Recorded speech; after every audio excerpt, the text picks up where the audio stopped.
ओम शांति। आज 6 सितंबर 2024 के साकार मधुर महावाक्य हैं। शुक्रिया दिवस पर हम जगत नियंता का दिल से शुक्रिया करते हैं, जिन्होंने हमें विजयी आत्मा बनना सिखाया। अपनी पोजीशन में स्थित रहो तो अपोजिशन समाप्त हो जाएगा, अर्थात स्वमान में रहेंगे तो स्वमान में रहने से जो भी परिस्थितियां हैं वो स्वतः ही सेट हो जाती हैं। पोजीशन में रहने से जो भी अपोजिशन चल रहा है वो सब समाप्त हो जाता है। साथ साथ बाबा ने होली हंस की बात समझाई। होली हंस वो है जो सदा ज्ञान रतन चुगता है। होली हंस वो है जो व्यर्थ से मुक्त है। इस समय तुम बच्चों को ज्ञान रतन चुगने वाला होली हंस बनना है। साथ साथ बाबा ने याद दिलाया, ये पढ़ाई सोर्स ऑफ इनकम है। इस पढ़ाई से 21 जन्मों के लिए आपका प्रबंध हो जाता है। बाबा को इतना याद करना है, इतना याद करना है कि पापों का बोझा उतर जाए। गाया जाता, प्यार करो या ठुकराओ, तेरा दर नहीं छोड़ेंगे। इस समय तुम बच्चों को बाबा से वायदा करना है, सच्ची कमाई करनी है, अपने को घाटा नहीं डालना। आत्मा रूपी बैटरी को भरपूर करना है। याद से आत्मा रूपी बैटरी भरपूर हो जाती है। इस पुरानी दुनिया से बेहद का वैराग रखना है, पावन बनना है। सुनते हैं बाबा के मधुर बोल। बाबा ने कहा, मीठे बच्चे, तुम्हारी ये पढ़ाई सोर्स ऑफ इनकम है। इस पढ़ाई से 21 जन्मों के लिए कमाई का प्रबंध हो जाता है। तुम्हारी ये पढ़ाई सोर्स ऑफ इनकम है। इस पढ़ाई से 21 जन्मों के लिए कमाई का प्रबंध हो जाता है। क्वेश्चन है, मुक्ति धाम में जाना कमाई है या घाटा? मुक्ति धाम में जाना कमाई है या घाटा? भक्तों के लिए ये भी कमाई है, क्योंकि आधा कल्प से शांति शांति मांगते आए हैं। बहुत मेहनत के बाद भी शांति नहीं मिली। अब बाप द्वारा शांति मिलती है, अर्थात मुक्ति धाम में जाते हैं तो ये भी आधा कल्प की मेहनत का फल हुआ। इसलिए इसे भी कमाई कहेंगे, घाटा नहीं। तुम बच्चे जीवन मुक्ति में जाने का पुरुषार्थ करते हो। तुम्हारी बुद्धि में सारे वर्ल्ड की हिस्ट्री ज्योग्राफी नाच रही है। भक्तों के लिए ये भी कमाई है, क्योंकि आधा कल्प से शांति शांति मांगते आए, बहुत मेहनत के बाद भी शांति नहीं मिली। अब बाप द्वारा शांति मिलती है, अर्थात मुक्ति धाम में जाते हैं तो ये भी आधा कल्प की मेहनत का फल हुआ। इसलिए इसे भी कमाई कहेंगे, घाटा नहीं। तुम बच्चे जीवन मुक्ति में जाने का पुरुषार्थ करते हो। तुम्हारी बुद्धि में सारे वर्ल्ड की हिस्ट्री ज्योग्राफी नाच रही है। ओम शांति। मीठे मीठे रूहानी बच्चों को रूहानी बाप ने ये समझाया कि रूह सब कुछ समझती है। इस समय तुम बच्चों को रूहानी दुनिया में बाप ले जाते हैं। उसे कहते रूहानी दैवी दुनिया, इसे कहते जिस्मानी दुनिया, मनुष्यों की दुनिया। बच्चे समझते दैवी दुनिया थी, वो दैवी मनुष्यों की पवित्र दुनिया थी। अभी मनुष्य अपवित्र है, इसलिए उन देवताओं का गायन पूजन करते। ये स्मृति है, बरोबर पहले झाड़ में एक ही धर्म होगा। विराट रूप में झाड़ पे समझाना है। इस झाड़ का बीज रूप ऊपर है। झाड़ का बीज है बाप, फिर जैसा बीज वैसा फल, अर्थात पत्ते निकलते हैं। ये भी वंडर है, कितनी छोटी चीज कितना फल देती है, कितना उनका रूप बदलता जाता। इस मनुष्य सृष्टि रूपी झाड़ को कोई नहीं जानता। इसे कहा जाता कल्प वृक्ष। इसका बस गीता में वर्णन है, सब जानते हैं। गीता ही नंबर 1 धर्म का शास्त्र है। शास्त्र भी नंबरवार होते हैं ना, कैसे नंबरवार धर्मों की स्थापना होती, ये भी सिर्फ तुम समझते हो। और कोई में भी ये ज्ञान नहीं होता। तुम्हारी बुद्धि में है, पहले किस धर्म का झाड़ होता, फिर उनमें और धर्मों की वृद्धि कैसे होती है। इसे कहा जाता विराट नाटक। बच्चों की बुद्धि में सारा झाड़ है। झाड़ की उत्पत्ति कैसे होती, मुख्य बात है ये। देवी देवताओं का झाड़ अभी नहीं है और सब टाल टालियां खड़ी हैं। बाकी आदि सनातन देवी देवता धर्म का फाउंडेशन है नहीं, ये भी गायन है। आदि सनातन देवी देवता धर्म की स्थापना करते हैं, बाकी और सब धर्म अधर्म विनाश हो जाते। अब जानते हो कितना छोटा सा दैवी झाड़ होगा, फिर और सब इतने धर्म होंगे ही नहीं। झाड़ पहले छोटा होता, फिर बड़ा होता जाता, बढ़ते बढ़ते अब कितना बड़ा हो गया। अब इसकी आयु पूरी होती है। इनसे बनन ट्री का मिसाल बहुत अच्छा समझाते हैं। ये भी गीता का ज्ञान है जो बाबा तुम्हें सम्मुख बैठ के सुनाते हैं, जिससे तुम राजाओं का राजा बन जाते हो। फिर भक्ति मार्ग में गीता शास्त्र आदि बनेंगे। ये अनादि ड्रामा बना हुआ है, फिर भी ऐसे होगा। फिर जो जो धर्म स्थापन होंगे उनका अपना धर्म, अपना शास्त्र होगा। सिख धर्म का अपना, क्रिश्चियन और बौद्धियों का अपना होगा। अब तुम्हारी बुद्धि में सारे वर्ल्ड की हिस्ट्री ज्योग्राफी नाच रही है, बुद्धि ज्ञान डांस कर रही है।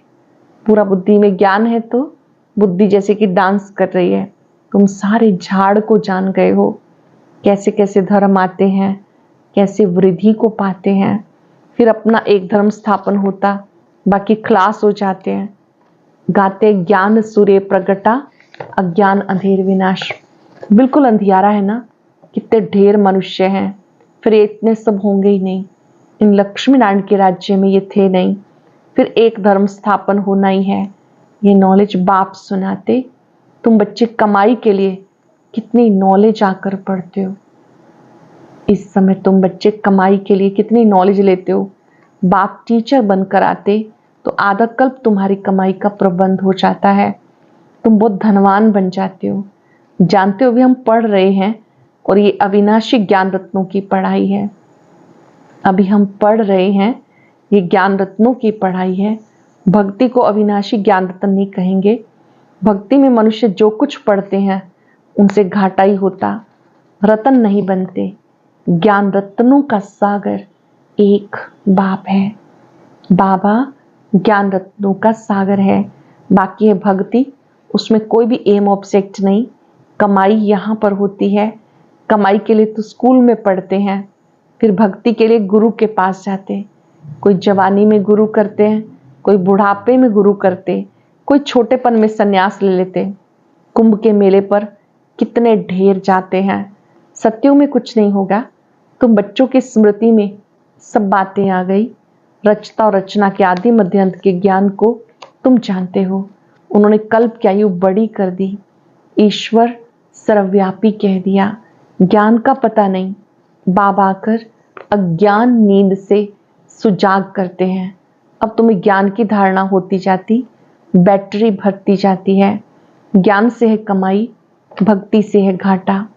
टाइम पर सब घाटे का, अब जब घाटे का समय पूरा होता है फिर बाप कमाई कराने आते। मुक्ति में जाना वो भी कमाई। शांति तो सब आत्माएं मांगती हैं। शांति देवा कहने से बुद्धि बाप की तरफ चली जाती। कहते विश्व में शांति हो, परंतु कैसे होगी ये किसी को पता नहीं। शांति धाम सुख धाम अलग होता है, ये भी नहीं जानते। जो पहला नंबर है उन्हें कुछ पता नहीं था। ब्रह्मा बाबा पहला नंबर, उन्हें भी कुछ पता नहीं था, शिव बाबा ने बताया। अब तुम्हें सारी नॉलेज है। जानते हो भी इस कर्म क्षेत्र पर कर्म का पार्ट बचाने आए हैं। कहाँ से आए हैं? इस कर्म क्षेत्र पर आए हैं। कहाँ से आए हैं? ब्रह्मलोक से, निराकारी दुनिया से आए हैं इस साकारी दुनिया में पार्ट बचाने। हम आत्मा दूसरी जगह की रहने वाली हैं। यहाँ ये 5 तत्वों का शरीर रहता है। शरीर है तब हम बोल सकते हैं। हम चैतन्य पार्टधारी हैं। अब तुम ऐसा नहीं कहेंगे कि इस ड्रामा के आदि मध्यंत को हम नहीं जानते। आगे नहीं जानते थे। अपने बाप को, अपने घर को, अपने रूप को पहले नहीं जानते थे। ना अपने आप को, ना ही घर को, ना अपने रूप को। अब जानते हैं आत्मा कैसे पार्ट बचाती है। स्मृति आई है, पहले स्मृति नहीं थी। जानते हो, सच्चा बाप सच सुनाते हैं, जिससे हम सचखंड के मालिक बनते हैं। सच के ऊपर सुखमनी में है। सच के लिए कहा जाता, सत्य कहा जाता सचखंड को। देवताएं सब सच बोलने वाले होते। सच सिखाने वाला बाप है। उनकी महिमा देखो कितनी है, गाई हुई है महिमा, तुमको काम में आती है। शिव बाबा की महिमा करते हैं, वही झाड़ के आदि मध्यंत को जानते।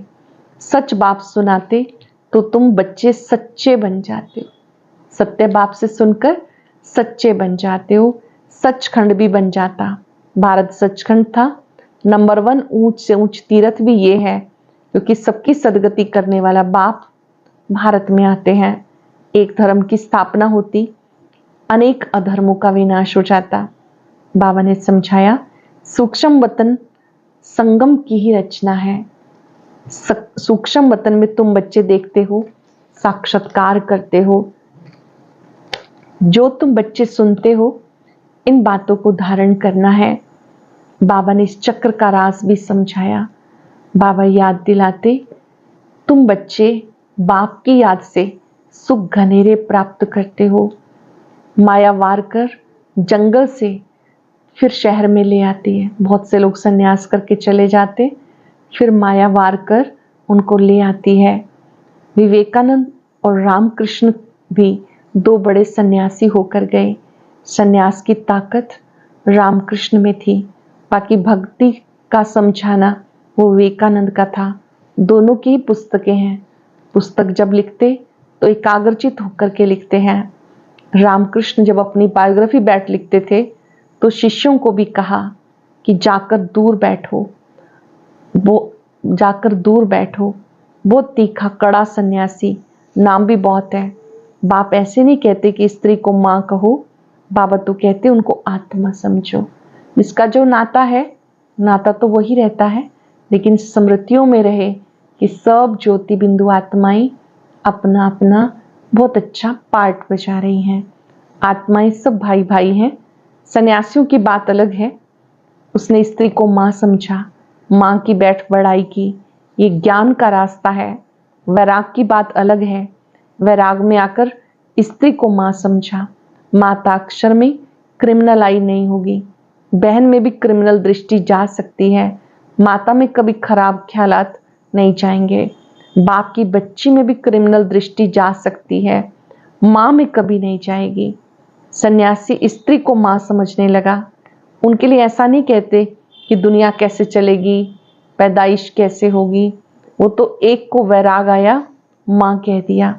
उनकी महिमा देखो कितनी है। यहाँ बहन भाई कहने से भी बहुतों की दृष्टि जाती है। इसलिए बाबा कहते, भाई भाई समझो, आत्मा भाई भाई है। ये है ज्ञान की बात, वो है एक की बात।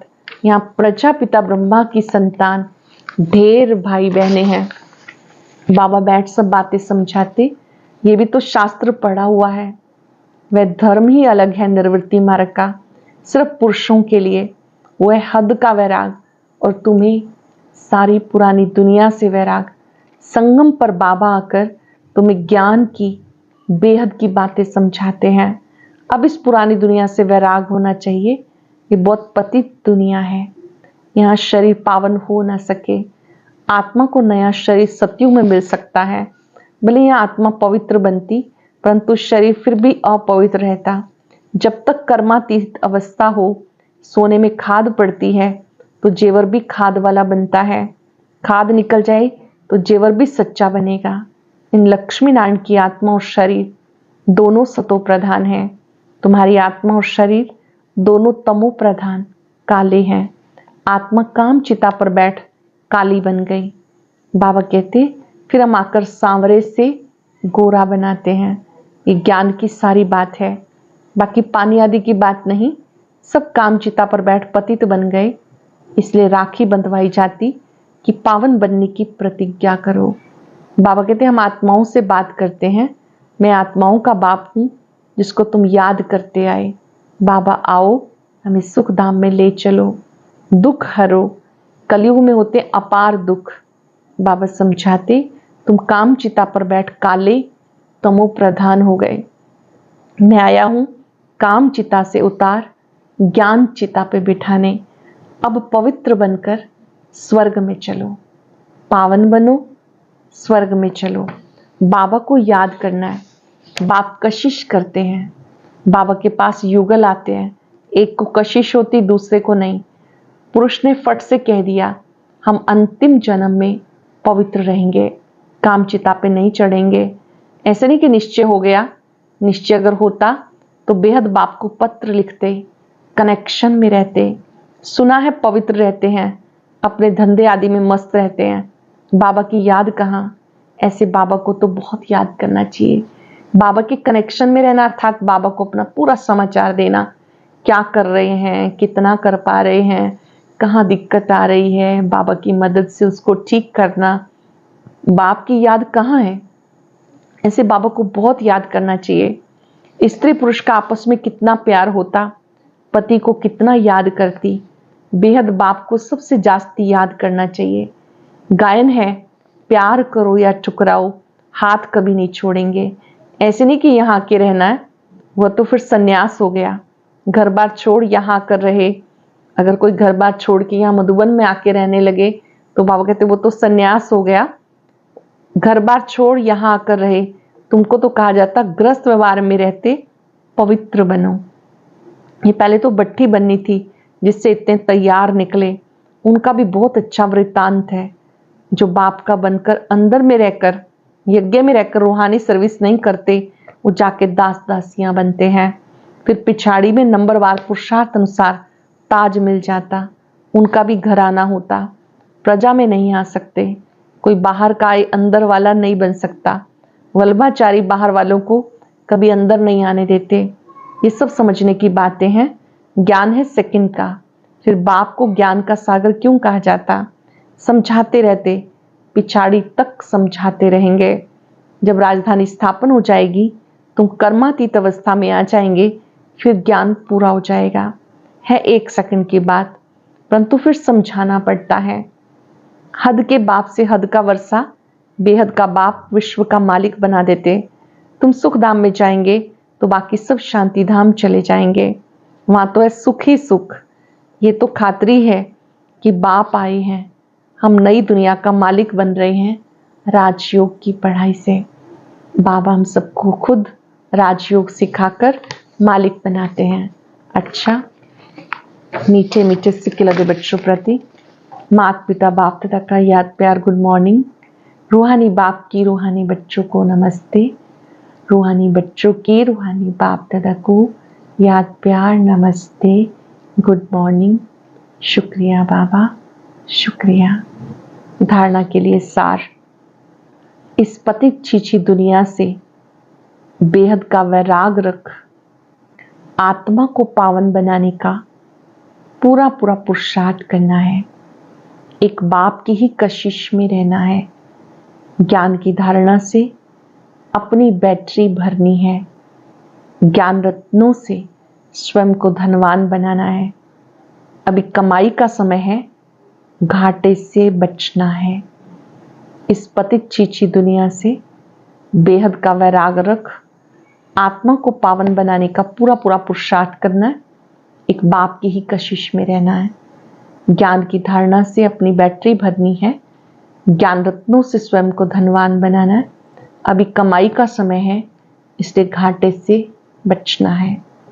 वरदान है ज्ञान रत्नों को धारण कर व्यर्थ को समाप्त करने वाले होली हंस भव।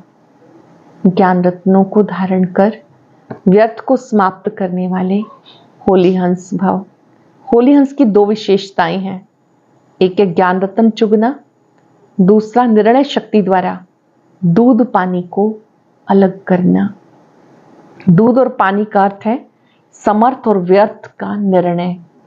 व्यर्थ को पानी के समान कहते हैं, समर्थ को दूध समान। तो व्यर्थ को समाप्त करना अर्थात होली हंस बनना। हर समय बुद्धि में ज्ञान रत्न चलते रहे, मनन चलता रहे तो रत्नों से भरपूर हो जाएंगे। होली हंस की 2 विशेषताएं हैं। एक है ज्ञान रत्न चुगना, दूसरा निर्णय शक्ति द्वारा दूध पानी को अलग करना। दूध पानी का अर्थ है समर्थ और व्यर्थ का निर्णय। व्यर्थ को पानी के समान कहते हैं, समर्थ को दूध समान। तो व्यर्थ को समाप्त करना अर्थात होली हंस बनना। हर समय बुद्धि में ज्ञान रतन चलते रहे, मनन चलता रहे तो रत्नों से भरपूर हो जाएंगे। स्लोगन है, सदा अपने श्रेष्ठ पोजीशन में स्थित रहे। अपोजिशन को समाप्त करने वाले विजयी आत्मा है। जब आप अपनी पोजीशन पर स्वमान में स्थित हैं तो अपोजिशन समाप्त हो जाता है। उसी को विजयी रतन कहते हैं, विजयी आत्मा कहते हैं। आज हम सब दिल से बाबा का शुक्रिया करते रहेंगे कि आपने हमें पोजीशन में रहना सिखाया। बहुत ऊंची पोजीशन है। मैं आत्मा मास्टर सर्वशक्तिवान हूँ, होली हंस हूँ। इसमें टिक कर हर अपोजिशन को समाप्त कर देंगे। कुछ पल के लिए अभ्यास करें। भृकुटी सिंहासन पर विराजमान मैं एक शक्तिशाली आत्मा हूं।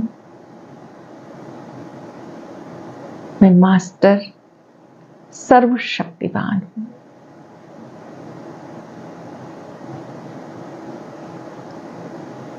परिस्थितियां कुछ भी नहीं, कमजोर मन की रचना है।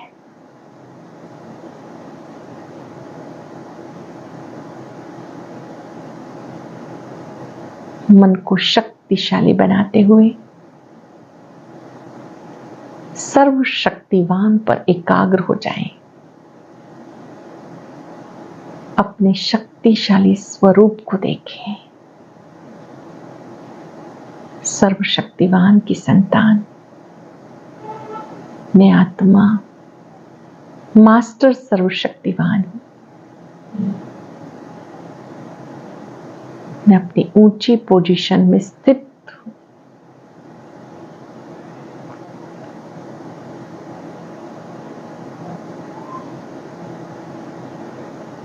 अनंत किरणों वाला बाबा अपनी शक्तियां देकर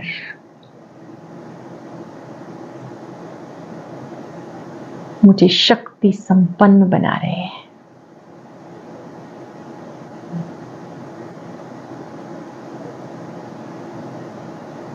उनकी शक्तियों से मेरा विजय तिलक चमकने लगा। मैं विजयी आत्मा हूं। व्यर्थ संकल्पों पर भी विजयी।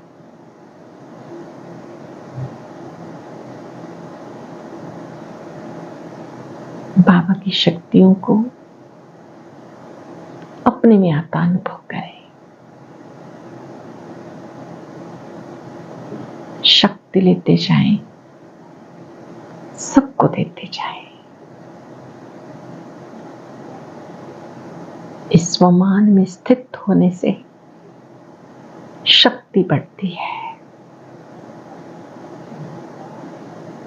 ओम शांति शांति।